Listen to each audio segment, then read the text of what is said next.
दोस्तों, सुबह जिन लोगों को यमन के हमलों पर शक था, अब उन लोगों के शक को दूर करने का काम खुद यमन की सेना के ब्रिगेडियर याहिया सारी द्वारा किया गया है। जहां याहिया सारी ने सामने आकर के खुल करके कुछ देर पहले ये बयान दिया कि हां, आज यमन की तरफ से तेल अवीव के ऊपर रॉकेट और ड्रोन की बारिश जो है वो की गई थी, और किस तरीके से इस ऑपरेशन को अंजाम दिया उसके बारे में भी बखूबी बताया। और साथ ही साथ बड़ा आरोप अमेरिका ने लगाया है कि रूस जो है यमन को हथियार देने का काम कर रहा है। जहां तमाम खबरें आपके सामने रखूंगा कि कैसे इस ऑपरेशन को अंजाम दिया, पर उससे पहले आप लोगों से अपील कि पल पल न्यूज को सब्सक्राइब कीजिए, बेल आइकॉन दबाइए, वीडियो को ज्यादा से ज्यादा शेयर कीजिए, लाइक कीजिए, कमेंट कीजिए और सच्ची पत्रकारिता को बचाने के लिए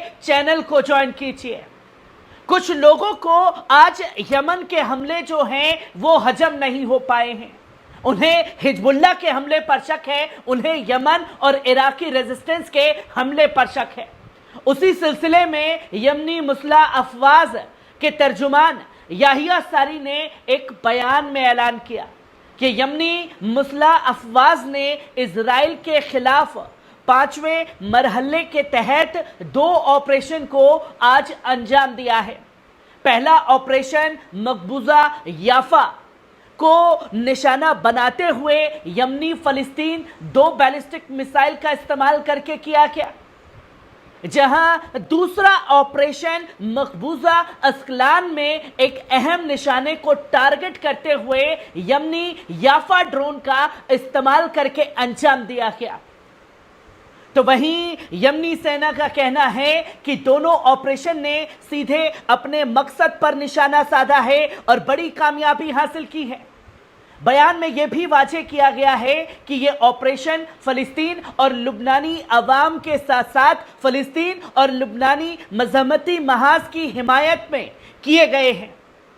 और साफ तौर पर यह कहा कि इस सिलसिले में सीनियर यमनी ज़राए ने अल-मायदीन को यह साफ तौर पर बताया कि यमनी अफवाज इस जंग में कायम रहेगी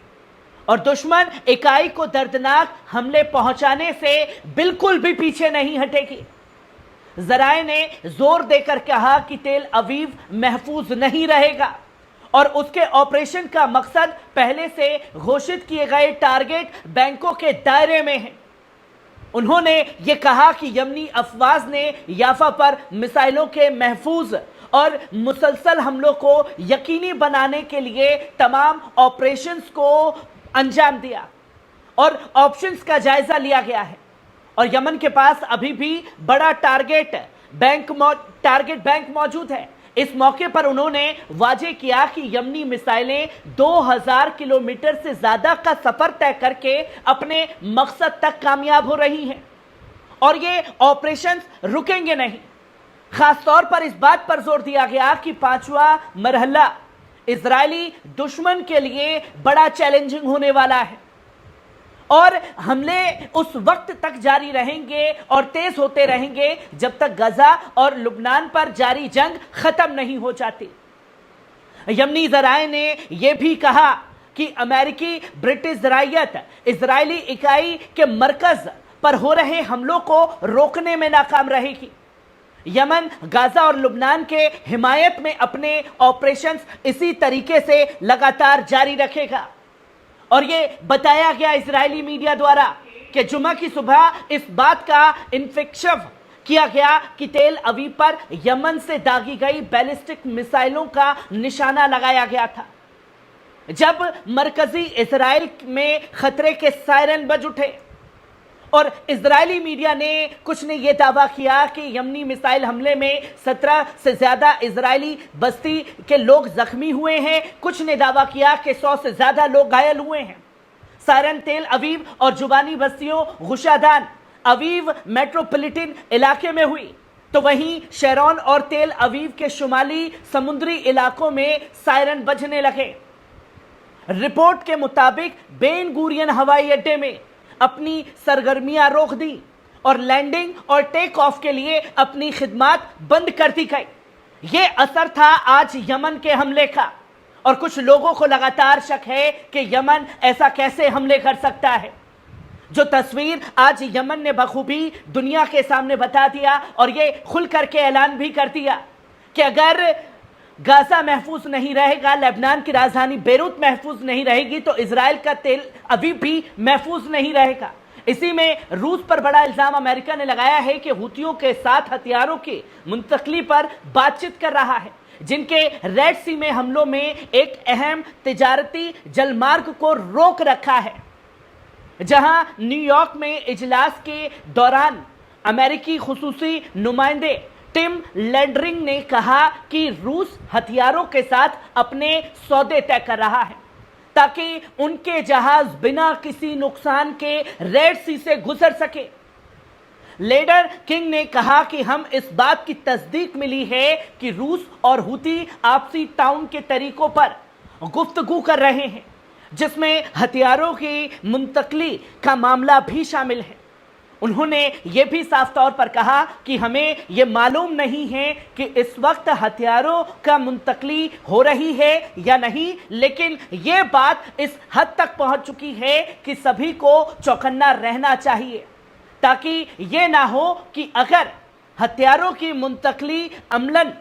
ہوتی ہے تو اس سے جنگ میں ایک اہم تبدیلی آ سکتی ہے. لینڈر کنگ نے اشارہ دیا کہ اس سے ایک بڑا اضافہ ہو سکتا ہے جو یمن کی جنگ کو ختم کرنے کی کوششوں میں رکاوٹ پیدا کرے گا. اور صاف طور پر لینڈر کنگ نے یہ بھی کہا کہ روس کا ہتھیاروں کو جان لیوا ہتھیار فراہم کرنے کا خیال اس علاقے میں ملک کے لیے سخت تشویشناک ہو سکتی ہے، جس میں روس نے حال ہی میں ایران اور اتر کوریا کے ساتھ اپنے عسکری رشتوں کو بڑھایا ہے کیونکہ وہ یوکرین کی جنگ میں اپنے اسلحہ کو مضبوط کرنے کے لیے پرتیبندھوں کا لگاتار سامنا بھی کر رہا ہے. تو وہیں ہوتی نومبر سے ہی ریڈ سی اور گلف آف عدن میں جہازوں پر ڈرون اور میسائل حملے کر رہا ہے، جس میں ان کا یہ صاف طور پر دعویٰ ہے کہ وہ اسرائیل، امریکہ، برٹین سے جڑے جہازوں کو لگاتار نشانہ بنا رہا ہے تاکہ غزہ میں اسرائیل حماس جنگ کے خلاف فلسطینی عوام کے ساتھ اظہار یکجہتی کیا جا سکے. ان حملوں میں کم سے کم 4 ناوک ہلاک ہو چکے ہیں اور 2 جہاز جو ہیں پوری طریقے سے ڈوب چکے ہیں. ایک جہاز گیلیکسی لیڈر کو نومبر میں اغوا کر لیا گیا تھا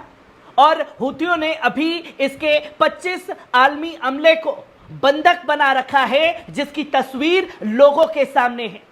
اور یمن کے حملے پر شک وہ لوگ کر رہے ہیں جب شروع دن سے ہی یمن